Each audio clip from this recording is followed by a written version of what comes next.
Hola, benvinguts al qüestionari número 4. Avui venim amb més preguntes, més respostes i sobretot el perquè de les respostes. Vinga, comença. La primera. Vas llegir un llibre que narrava una història real, que necessitem simplement un relatiu àton per afegir informació, d'acord? No el qual no és correcte, i real, de la realitat és real. Real ve de la realesa, de rei i reina, però real és de realitat. Avui tinc 2 reunions. Tu quantes tens? És a dir, tu quantes en tens? D'acord? Perquè seria tu quantes tens? Què tens? Reunions, complement directe indeterminat, pronom feble en. He fet una comanda a Amazon i l'enviament és gratis. Bé, així la primera part l'única correcta és la comanda, perquè una comanda és el que en castellà diem un pedido, bé?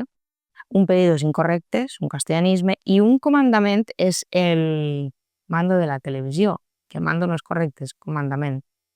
Després, gratuït, gratis i de vegades les 3 són correctes. Bé, és a dir, la tercera part, les 3 serien correctes, però la primera només és una comanda. Següent.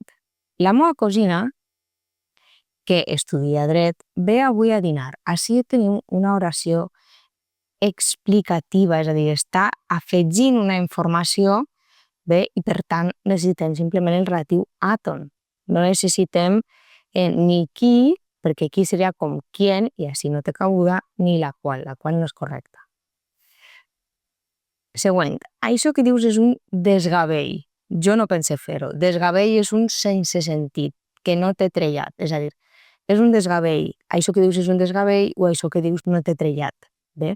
Però trellat necessita que el verb tindre no té trellat o sí que té trellat, però no és com un adjectiu, no és un substantiu, no és un desgavell. O és un desgavell o no té trellat, d'acord? I un garbell és d'una garba, un garbell. Ahir va haver-hi una fira a la plaça de l'Ajuntament. Va haver-hi. Per què es va haver-hi? Perquè el verb haver és el verb haver-hi, és a dir, quan en castellà usem el verb haver, en valencià és el verb haver-hi.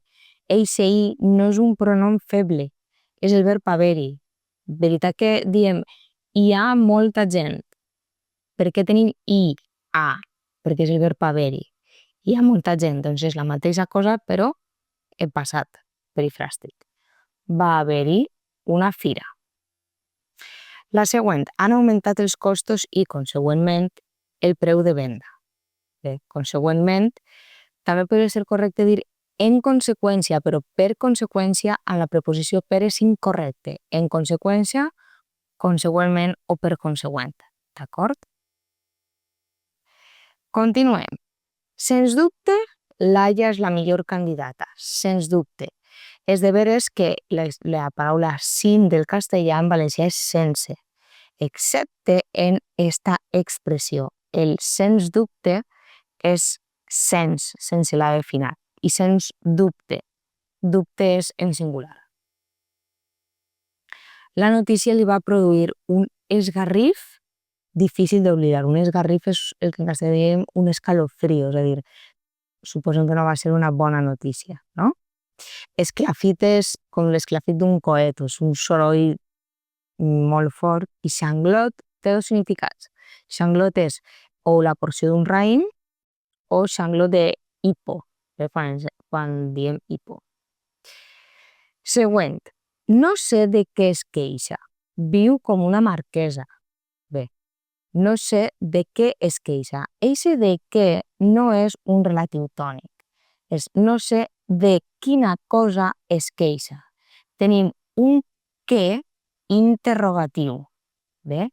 Veritat que podem substituir de què es queixa per de quina cosa es queixa? Doncs això ens indica que tenim una pregunta. És una pregunta indirecta que necessita el què interrogatiu. Bé? Del qual i de què seria un relatiu tònic que així no té cabuda i a banda doncs no necessitem cap pronom feble. Estic d'acord que hem de reformar el bany. El verb estar d'acord és estar d'acord amb.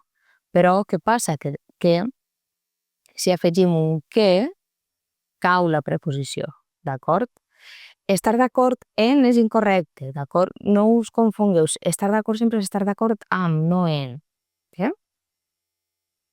Després, encara no sé l'equip contra el qual juguem el pròxim partit. Així perquè és contra el qual, perquè quan tenim una preposició no monosíl·laba, és a dir, que té més d'una síl·laba com contra, l'única opció correcta és el qual. No existeix ni contra què ni contra qui. Molt bé. La següent. Hi ha qui recicla cada dia, tanmateix, n'hi ha que no reciclen mai. Així estem contraposant, d'acord? Per això necessitem un tanmateix, no obstant això, per exemple. Altrament és per afegir informació i, de fet, també és com per afirmar. De fet, per a fer èmfasi, per afirmar.